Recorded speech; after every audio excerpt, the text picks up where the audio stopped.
कन्याकुमारी शक्तिपीठ।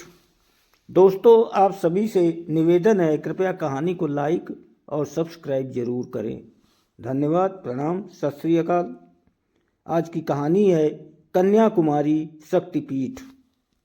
कन्याकुमारी हिंद महासागर, बंगाल की खाड़ी और अरब सागर का संगम स्थल है, जहाँ भिन्न सागर अपने विभिन्न रंगों से मनोरम छटा बिखेरते हैं। भारत के सबसे दक्षिण छोर पर बसा कन्याकुमारी वर्षों से कला, संस्कृति, सभ्यता का प्रतीक रहा है। भारत के पर्यटक स्थल के रूप में भी इस स्थान का अपना ही महत्व है। दूर दूर फैले समुद्र के विशाल लहरों के बीच यहाँ का सूर्योदय और सूर्यास्त का नज़ारा बेहद आकर्षक लगता है।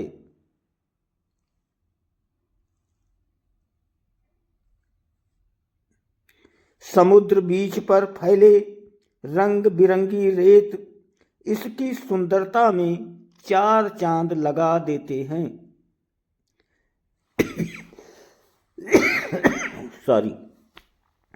इसका समुद्र तट सुंदर है और वहाँ की रेत बहुरंगी है। शानदार रंगों के विभिन्न पहलुओं पर कुछ अध्ययन किए गए हैं। शोध के अनुसार रंग उसमें मौजूद खनिज सामग्री के कारण होते हैं। कन्याकुमारी दक्षिण भारत के महान शासकों चोल, चेर, पांड्य के अधीन रहा है। यहाँ के स्मारकों पर इन शासकों की छाप स्पष्ट दिखाई देती है। इस जगह का नाम कन्याकुमारी पड़ने के पीछे एक पौराणिक कथा प्रचलित है।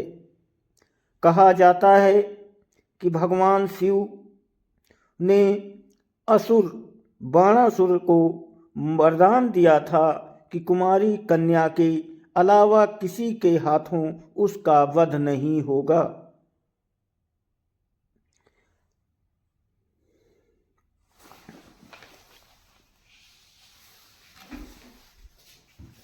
प्राचीन काल में भारत पर शासन करने वाले राजा भरत को 8 पुत्री और 1 पुत्र था।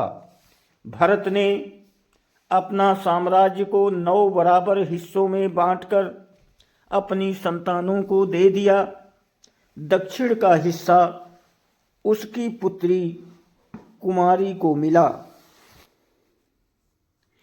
कुमारी को शक्ति देवी का अवतार माना जाता है। कुमारी ने दक्षिण भारत के इस हिस्से पर कुशलतापूर्वक शासन किया। उनकी इच्छा थी कि वो शिव से विवाह करें। इसके लिए वो उनकी पूजा करती थी। शिव विवाह के लिए राजी भी हो गए थे और विवाह की तैयारियां होने लगी थी।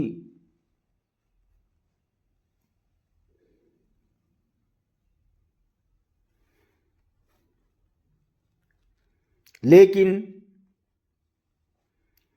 नारद मुनि चाहते थे कि बाणासुर का कुमारी के हाथों वध हो जाए। इस कारण शिव और देवी कुमारी का विवाह नहीं हो पाया।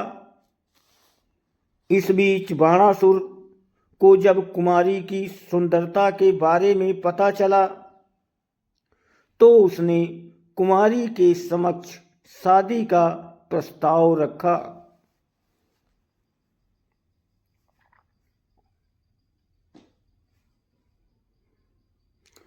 कुमारी ने कहा कि यदि वो उसे युद्ध में हरा देगा तो वो उससे विवाह कर लेगी।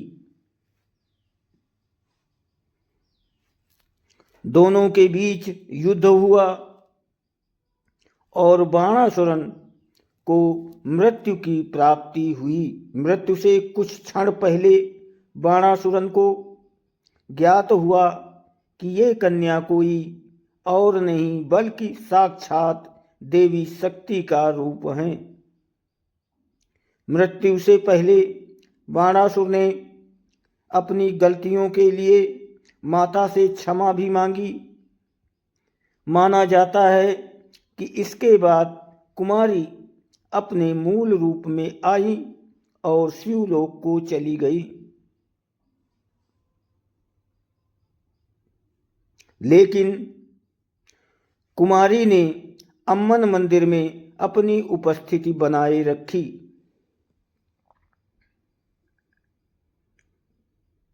कुमारी की याद में ही दक्षिण भारत के इस स्थान को कन्याकुमारी कहा जाता है। माना जाता है कि शिव और कुमारी के विवाह की तैयारी का सामान आगे चलकर रंग बिरंगी रेत में परिवर्तित हो गया था।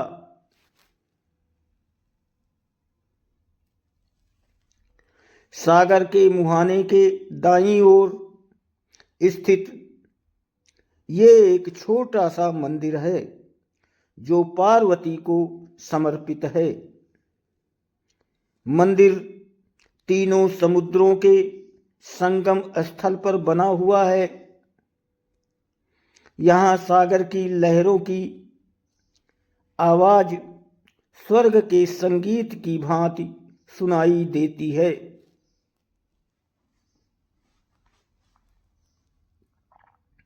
भक्तगण मंदिर में प्रवेश करने से पहले त्रिवेणी संगम में डुबकी लगाते हैं, जो मंदिर के बाईं ओर 500 मीटर की दूरी पर है। मंदिर का पूर्वी प्रवेश द्वार को हमेशा बंद करके रखा जाता है, क्योंकि मंदिर है ये स्मारक राष्ट्रपिता महात्मा गांधी को समर्पित है। यहीं पर महात्मा गांधी की चिता की राख रखी हुई है। इस स्मारक की स्थापना 1956 में हुई थी।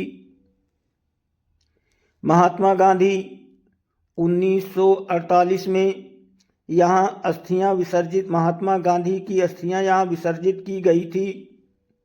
स्मारक को इस प्रकार डिजाइन किया गया है कि महात्मा गांधी के जन्म दिवस पर सूर्य की प्रथम किरणें उस स्थान पर पड़ती हैं जहां महात्मा की राख रखी हुई है। 133 फीट ऊंचा संत तिरुवल्लुर मंदिर तिरुवल्लुर मूर्ति तिरुवल्कुलम की रचना करने वाले अमर तमिल कवि तिरुवल्लुवर की ये प्रतिमा पर्यटकों को बहुत लुभाती है। 38 फीट ऊंचे आधार पर बनी ये प्रतिमा 95 फीट की है। इस प्रतिमा की कुल ऊंचाई 133 फीट है और इसका वजन 2000 टन है। इस प्रतिमा को बनाने में कुल 1283 पत्थर के टुकड़ों का उपयोग किया गया था। विवेकानंद स्मारक शिला समुद्र में बने इस स्थान पर बड़ी संख्या में पर्यटक आते हैं।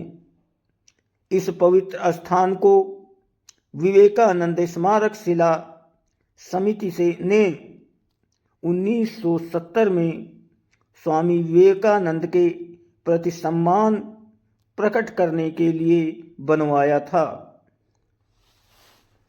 इसी स्थान पर स्वामी विवेकानंद गहन ध्यान लगाया करते थे।